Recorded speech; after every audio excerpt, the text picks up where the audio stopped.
أعوذ بالله من الشيطان الرجيم. بسم الله الرحمن الرحيم.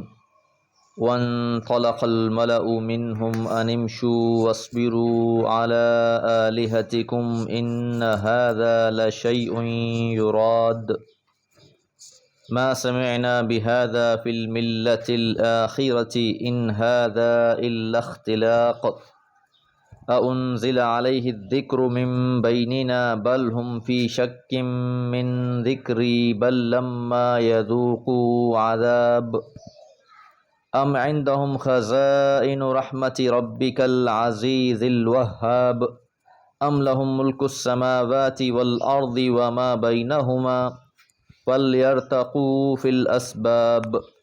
سورہ صاد آیات 6 سے 10. اس سورہ مبارکہ کے آغاز میں ہم نے یہ بات جانی، قرآن مجید تو نصیحت ہے، اور کافر لوگ گھمنڈ اور مخالفت کی وجہ سے ایمان نہیں لاتے. انہیں اس بات پر تعجب ہے کہ انہی میں سے ایک ڈرانے والا بھیجا گیا ہے، اور یہ اسے ساحر کہتے ہیں، جھوٹا کہتے ہیں.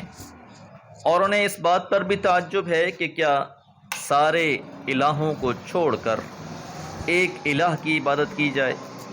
جو 360 بت بنا رکھے تھے ان کی نفی کر کے ایک اللہ وحدہ لا شریک کی عبادت ہو، یہ بات انہیں بہت عجیب محسوس ہوتی ہے. اس لیے انہوں نے کہا تھا ان ھذا لشیء عجاب، یہ تو بہت ہی عجیب بات ہے. اور جب حضور علیہ الصلوۃ والسلام انہیں دعوت دیتے، قرآن مجید پڑھ کر سناتے، اور سرداروں کو یہ بات محسوس ہوتی کہ حضور علیہ الصلوۃ والسلام کی باتوں کا ان لوگوں پر اثر ہونے لگا ہے، اب اس صورتحال میں دعوت کی مخالفت میں جو رویہ اپناتے اسے بیان کیا جا رہا ہے.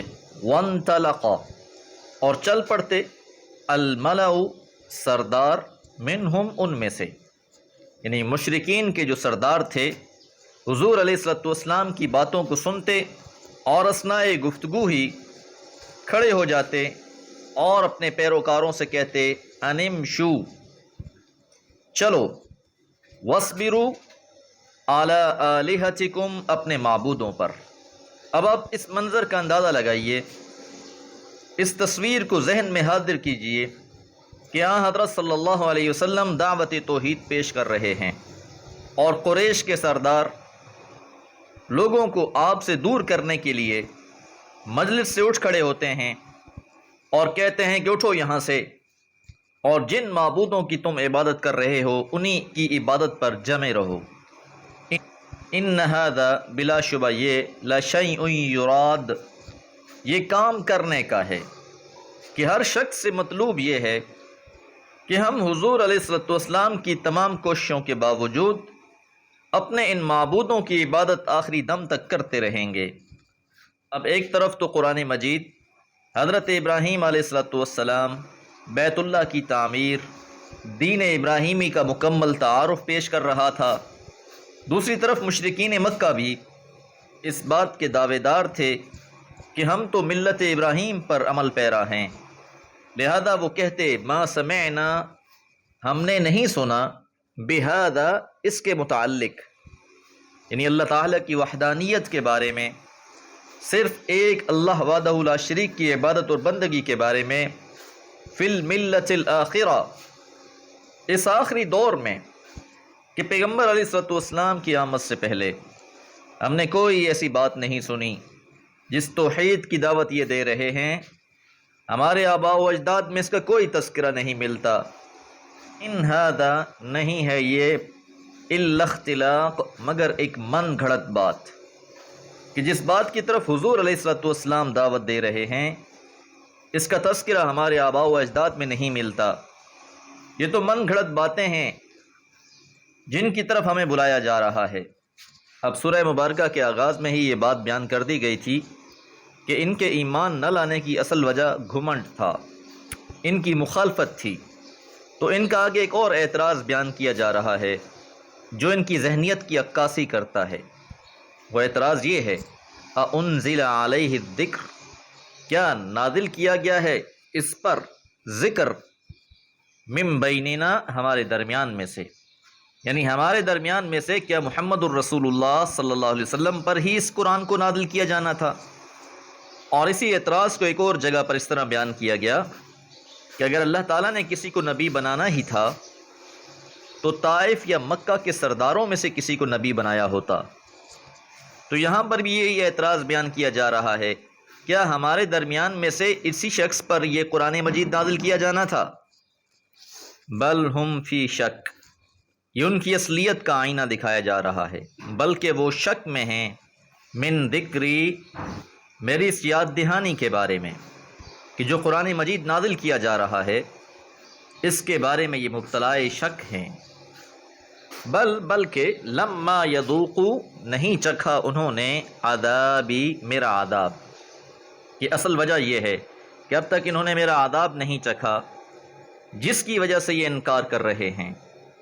اور دوسری بات تو یہ ہے، ان کا خیال یہ تھا کہ جس طرح دنیا کے اسباب ہمارے پاس ہیں، سرداریاں ہمارے پاس ہیں، مال و متاع ہمارے پاس ہے، لوگوں پر تسلط ہمارا ہے، تو نبوت بھی ہمارا ہی حق تھا۔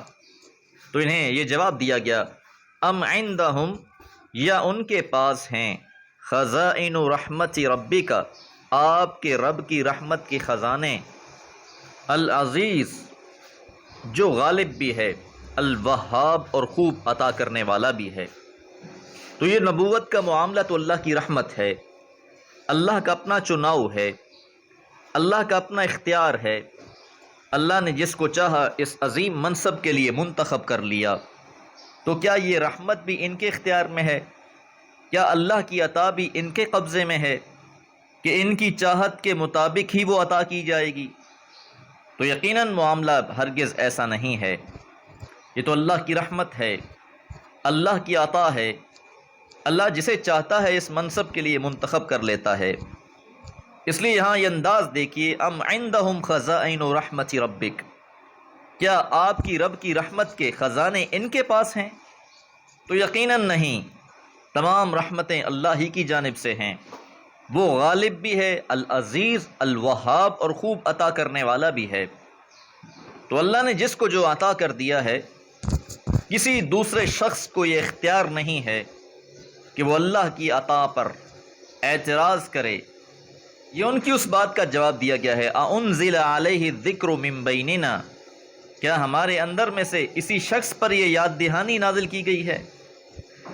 ام لہم ملک السماوات والارض، یا ان کی بادشاہی ہے آسمانوں پر بھی اور زمین پر بھی، وما بینہما، اور جو ان کے درمیان میں ہے، کہ کیا یہ سارے کے سارے اختیارات انہی کے ہیں؟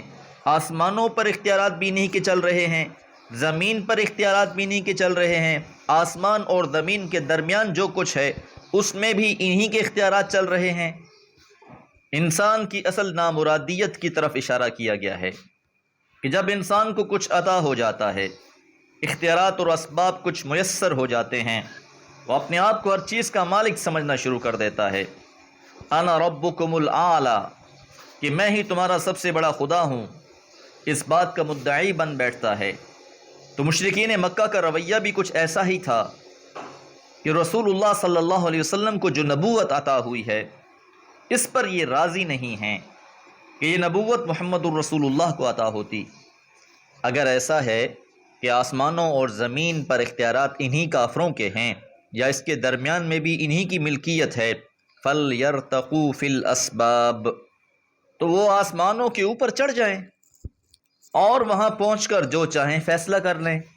یعنی اگر ان کا یہ گمان ہے کہ آسمانوں اور زمین کی بادشاہی انہی کے ہاتھ میں ہے، آسمانوں پر چڑھ جائیں اور رحمت کو روک لیں۔ تو یقیناً ان کا کوئی ایسا اختیار نہ تھا۔ انہیں اس آیت مبارکہ میں ان کی حقیقت سے آشنا کر دیا گیا ہے کہ تمہارے اختیارات میں کچھ بھی نہیں ہے، بلکہ زمین و آسمان کا مالک بھی اللہ ہے، جو اس کے درمیان میں ہے اس کا مالک بھی اللہ ہے، اور تمام اختیارات اور فیصلے بھی اللہ تعالیٰ کے ہیں۔ اللہ تعالیٰ ہم سب کو اپنی رضا پر راضی ہونے والا بنا دے۔ وما علیہ الا البلاغ۔